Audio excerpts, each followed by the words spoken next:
जी हाँ, नमस्कार साथियों, स्वागत है आप सभी का टुडे रोजगार के इस ऑनलाइन प्लेटफॉर्म पर साथियों, हमारी क्लासेस चल रही थी बीए के सेकंड सेमेस्टर के हिस्ट्री की। और आज हमारी सेकंड यूनिट की इस क्लास के अंदर सेकंड जो यूनिट है उसका क्लास करने वाले हैं। जी हाँ साथियों, आज की इस क्लास के अंदर पूरी की पूरी सेकंड यूनिट को हम आपके सामने पेश करने वाले हैं। आज की ये क्लास आपके क्वेश्चंस के माध्यम से रहेगी और क्वेश्चंस के माध्यम से ही आपके सारे कॉन्सेप्ट क्लियर किए जाएंगे। तो जल्दी से जुड़ जाइएगा, अपने दोस्तों को इस क्लास को शेयर कर दीजिएगा। चैनल पर पहली बार विजिट किया है सब्सक्राइब जरूर करिएगा और क्लास आपको अच्छी लगे तो लाइक कर दीजिएगा।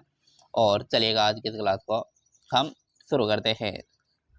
देखिए यहाँ पर फर्स्ट प्रश्न क्या दिया गया है। फर्स्ट प्रश्न दिया गया है कि औद्योगिक क्रांति से क्या अभिप्राय है। इसके प्रमुख कारणों की आपको क्या करनी है, विवेचना करनी है। तो यहाँ पर देखिएगा, औद्योगिक क्रांति से दो हादसे हैं। वो उत्पादन की उस प्रक्रिया से है, प्रक्रिया में है जो व्यापक परिवर्तन से है। प्रक्रिया की व्यापक जो परिवर्तन होता है उनसे यहाँ पर लिया गया है, जिसमें हाथ से जो वस्तुएं के निर्माण के स्थान पर मशीनों और कारखाने व्यवस्था का यहाँ पर प्रयोग किया है बड़ा था। यानी हाथ से जो वस्तुएं यानी हस्तशिल्प उद्योग जो था उसके स्थान पर यहाँ पर मशीनों और कारखाना जो व्यवस्था थी उसका प्रयोग यहाँ पर देखने को मिला था। यानी हस्तशिल्प उद्योग का यहाँ पर हाथ देखने को मिला है। इसका प्रारंभ मुख्यतः जो है 18वीं शताब्दी के उत्तरार्ध में इंग्लैंड से हुआ था। तो आपसे जो है एमसीक्यू या फिर रेगिस्तान के अंदर पूछा जा सकता है कि औद्योगिक क्रांति का प्रारंभ कौन सी शताब्दी में और कहाँ से हुआ है। तो 18वीं शताब्दी में इंग्लैंड से हुआ है। बाद में ये यूरोप तथा विश्व के अन्य भागों के अंदर ये फैल गई थी, लेकिन शुरुआत इसकी इंग्लैंड से 18वीं शताब्दी के उत्तरार्ध में हो चुकी थी।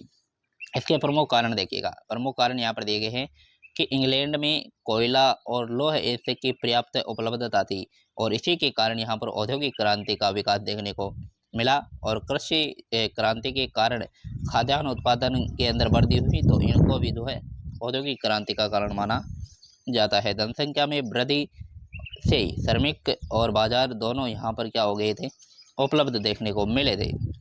इंग्लैंड के पास विशाल उपनिवेश और विदेश बाजार भी बिल्कुल थे और पूंजी का पर्याप्त संचय यहाँ पर हुआ। वैज्ञानिक एवं तकनीकी आविष्कारों को यहाँ पर प्रोत्साहन मिला।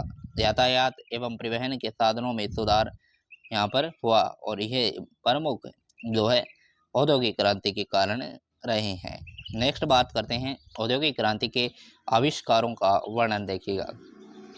औद्योगिक क्रांति जब शुरू हुई तो क्रांति को गति देने के लिए अनेक वैज्ञानिक तकनीकों का आविष्कार यहाँ पर जो है देखने को मिला और उनकी महत्वपूर्ण भूमिका किस प्रकार से देखने को मिली है। देखिएगा, जॉन के जो है उनके द्वारा फ्लाइंग शटल जो 1733 ईस्वी के अंदर इनके द्वारा जो है इनका आविष्कार किया गया था। और जेम्स हारग्रीव के द्वारा स्पिनिंग जेनी और रिचर्ड आर्क राइट द्वारा वाटर फ्रेम और सैमुअल क्रॉम्पटन के द्वारा स्पिनिंग म्यूल का आविष्कार यहाँ पर किया गया था।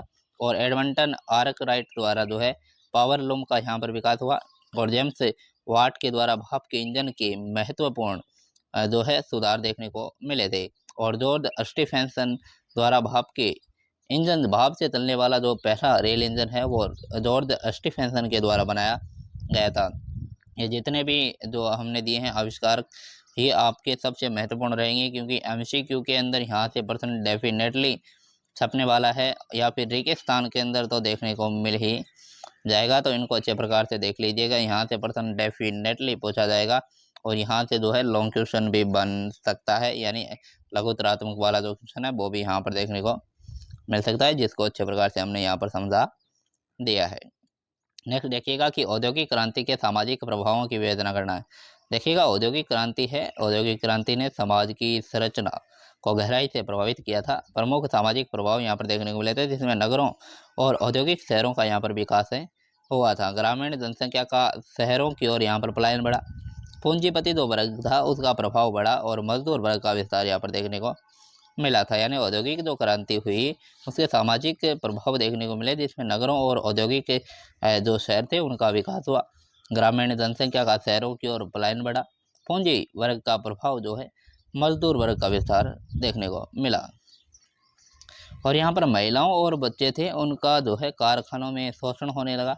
उनको कम मजदूरी में जो है कम उम्र के बच्चों को और कम मजदूरी के अंदर यहाँ पर जो है इनको लगाया जाने लगा, जिससे महिलाओं और बच्चों का शोषण देखने को मिला। मजदूरों को कम मजदूरी और लंबे कार्य घंटों की समस्या हुई। यानी लंबा कार्य यहाँ पर करवाया जाता था। मजदूरी नामात्र की मजदूरी दी जाती थी और कार्य सबसे ज़्यादा करवाया जाता था, यानी परिश्रम का कार्य होता था वो मजदूरों से करवाया जाने लगा और समय यहाँ पर निश्चित नहीं होता था, बहुत लंबे टाइम तक उनका कार्य जो है करना पड़ता था। मजदूर संगठनों और आपके जो है ट्रेड यूनियनों का यहाँ पर विकास हुआ और समाज में आर्थिक असमानता यहाँ पर देखने को मिली।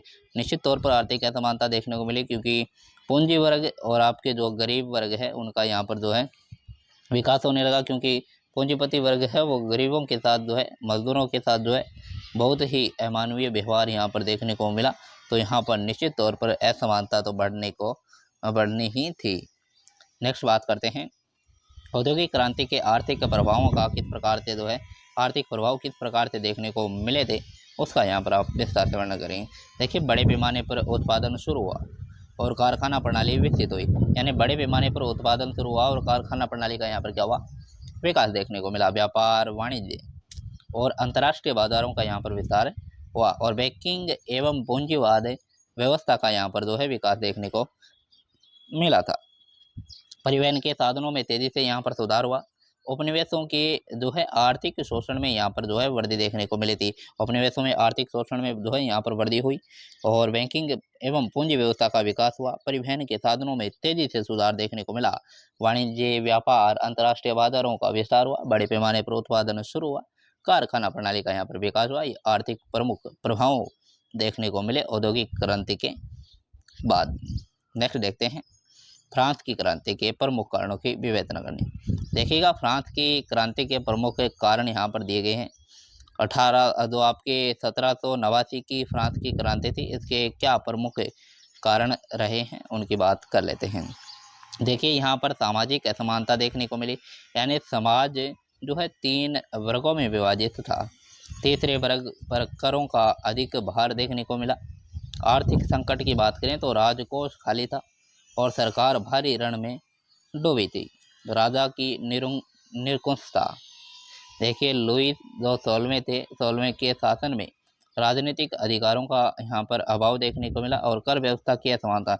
विशेषाधिकार प्राप्त वर्ग जो है कर मुक्त था और प्रबोधन विचारधारा रूसो, आपके वोल्टेयर और मोंतेक्यू के विचारों ने जागरूकता जो है फैलाने का कार्य यहाँ पर जो है किया था।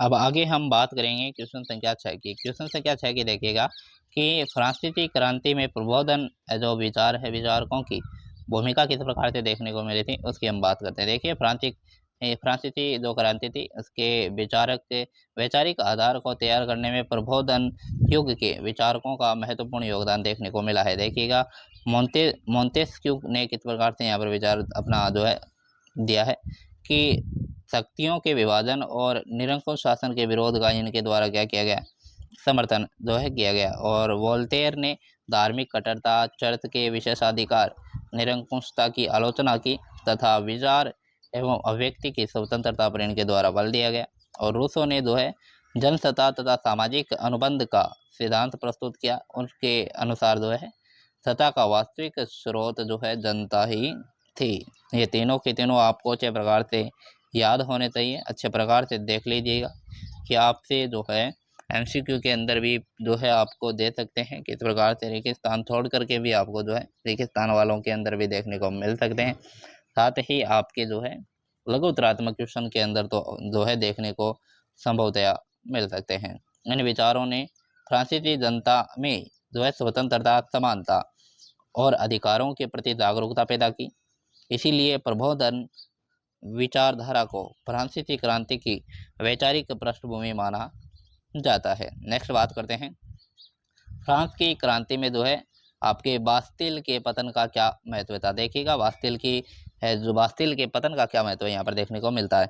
देखिए, 1789 के अंदर 14 जुलाई 1789 को पेरिस की जनता ने बास्तिल के किले पर आक्रमण करके उस पर अधिकार है वो कर लिया था। बास्तिल राजशाही की निरंकुशता और दमन का प्रतीक यहाँ पर यह माना जाता था। और इसके प्रमुख जो है पतन का जो है महत्व क्या है, देखिएगा कि इससे जो है राजशाही की शक्ति को चुनौती मिली। जनता ने आत्मविश्वास में जनता की जो आत्मविश्वास था उसमें वृद्धि देखने को मिली। पूरे फ्रांस में क्रांतिकारी आंदोलन जो है फैल गया। सामंती व्यवस्था के विरुद्ध आंदोलन यहाँ पर तेज हुआ। 14 जुलाई फ्रांसीसी राष्ट्रीय दिवस के रूप में जो है प्रसिद्ध हुआ। ये प्रमुख यहाँ पर पतन का महत्व देखने को मिल जाते हैं। और इस घटना ने क्रांति को निर्णायक निर्णायक जन आंदोलन का रूप देने में महत्वपूर्ण भूमिका यहाँ पर निभाई थी। नेक्स्ट बात करते हैं फ्रांसीसी क्रांति की प्रमुख घटनाओं का वर्णन करते हैं। देखिए 1789 में जो है स्टेट जनरल की जो है बैठक यहाँ पर देखने को मिली। और 20 जून 1789 को जो है आपकी टेनिस कोर्ट जो है शपथ हुई। और 14 जुलाई 1789 को बास्तिल का पतन हुआ। और 1789 में मानव और नागरिक अधिकारों की जो है घोषणा हुई। 1791 में फ्रांस में संवैधानिक राजतंत्र की स्थापना। और 1792 में राजतंत्र का अंत और गणतंत्र की स्थापना हुई। और 1793 में लुई 16वें को मृत्युदंड देखने को मिला। ये प्रमुख घटनाएं हैं जो अच्छे प्रकार से आपको याद रखना है। फ्रांस की क्रांति से संबंधित ये घटनाएं हैं जो कि अच्छे प्रकार से आप याद कर लीजिए। MCQ, रेगिस्तान या फिर लॉन्ग क्वेश्चन के अंदर भी यहाँ से जो है ये आपकी काफ़ी मदद करने वाले हैं। नेक्स्ट देखिएगा यहाँ पर 1793-94 में जो है आपके आतंक का शासन था। और आपके रोबेस्पियर का पतन 1794 में हुआ। 1795 में जो है डायरेक्टरी जो आपके शासन की जो है आपके स्थापना हुई। नेपोलियन द्वारा सत्ता पर अधिकार यहाँ पर 1799 के अंदर किया गया था। अब बात करते हैं फ्रांसीसी क्रांति के प्रमुख परिणाम क्या देखने को मिले थे, उनकी हम बात कर लेते हैं। प्रमुख परिणाम देखिएगा कि फ्रांसीसी क्रांति ने फ्रांस के साथ साथ पूरे यूरोप को प्रभावित जो है किया। इसके प्रमुख परिणाम ये थे। निरंकुश जो राजतंत्र था उसको गहरा आघात पहुंचा। सामंती विशेषाधिकार समाप्त किए गए। स्वतंत्रता और समानता के विचार लोकप्रिय हुए।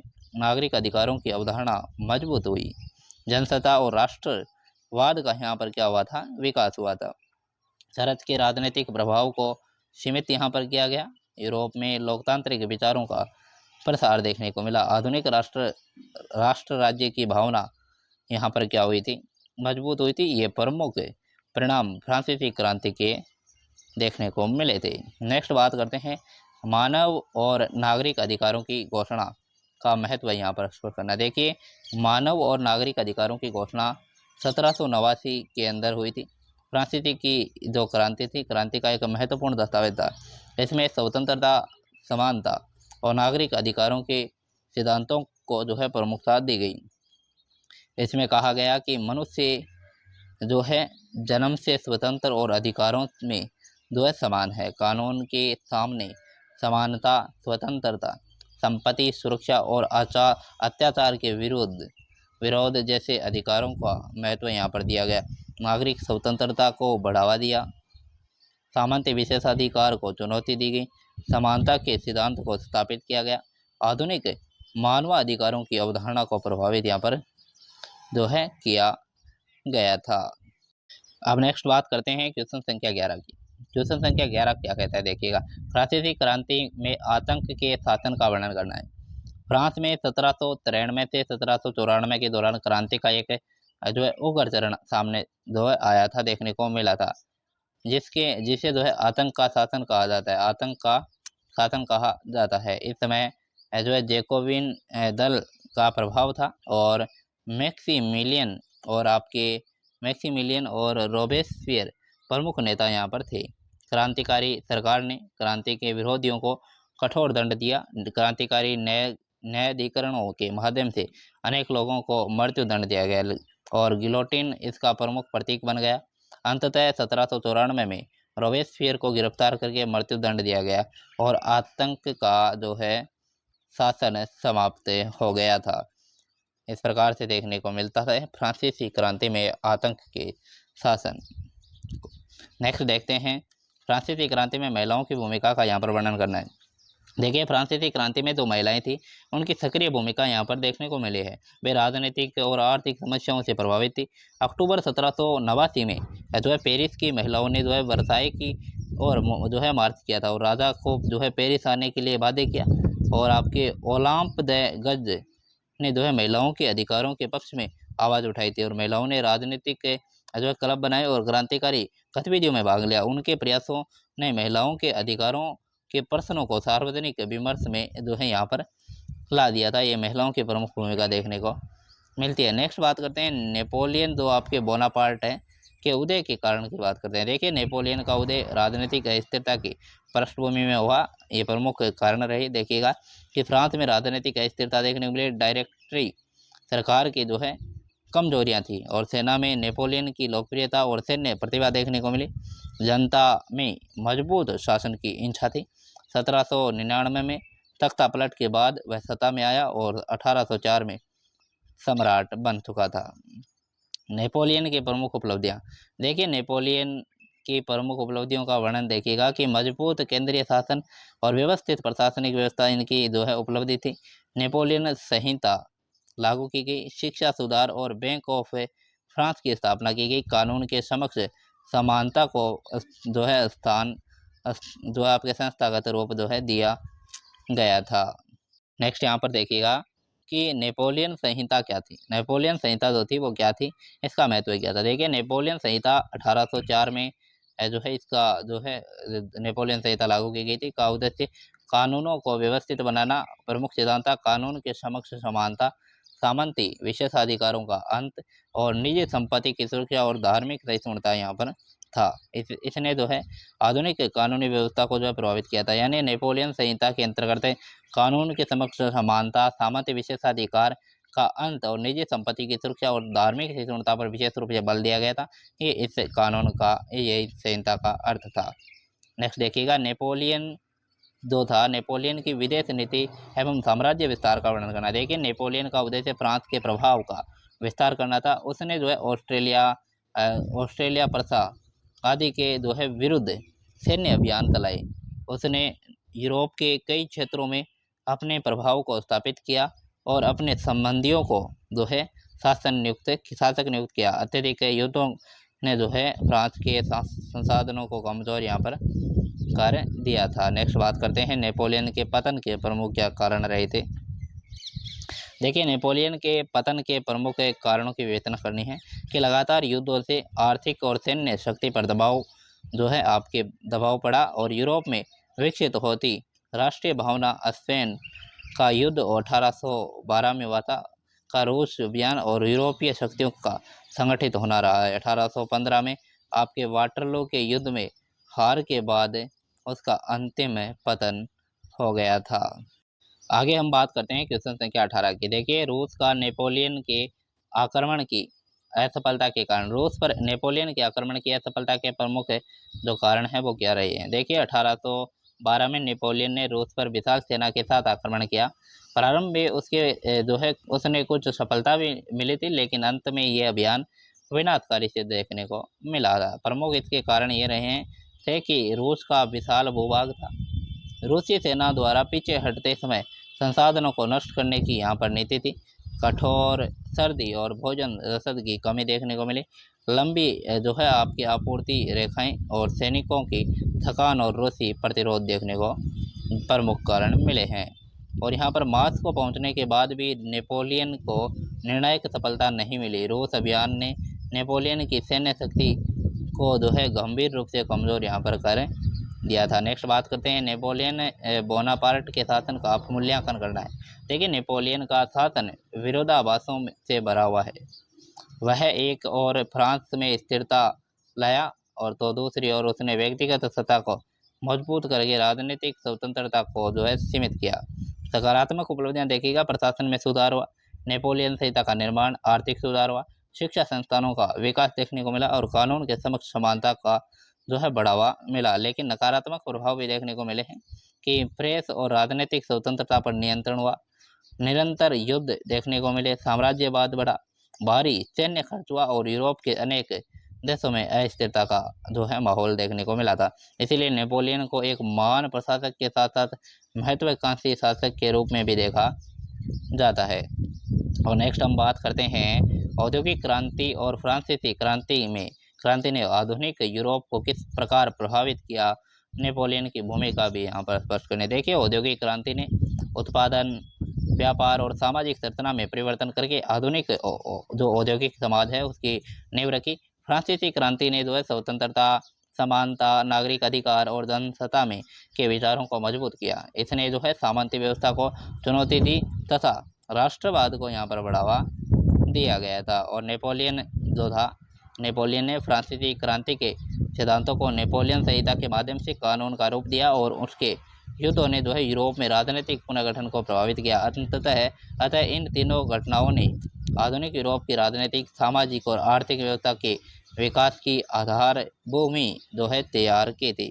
देखिए, ये हमारे जितने भी क्वेश्चन थे यूनिट नंबर 2 के सारे कंप्लीट हो चुके हैं।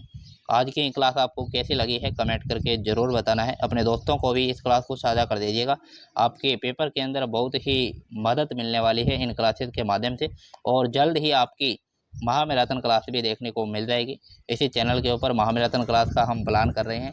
जैसे ही यूनिट कंप्लीट करेंगे आपकी पूरी यूनिट का एक महामैराथन क्लास भी आपको प्रोवाइड करवा दी जाएगी। और यदि आपको नोट्स चाहिए ही हैं तो हमारे टेलीग्राम चैनल टुडे रोजगार के ऊपर जाइएगा। आपको टेलीग्राम चैनल की लिंक इस वीडियो के डिस्क्रिप्शन के अंदर देखने को मिल जाएगी। टेलीग्राम चैनल को ज्वाइन कर लीजिएगा, वहाँ पर आपको पीडीएफ प्रोवाइड करवा दी जाएगी। तो आज की इस क्लास को यहीं पर समाप्त करते हैं। मिलेंगे अगली क्लास में, तब तक के लिए जय हिंद, जय भारत।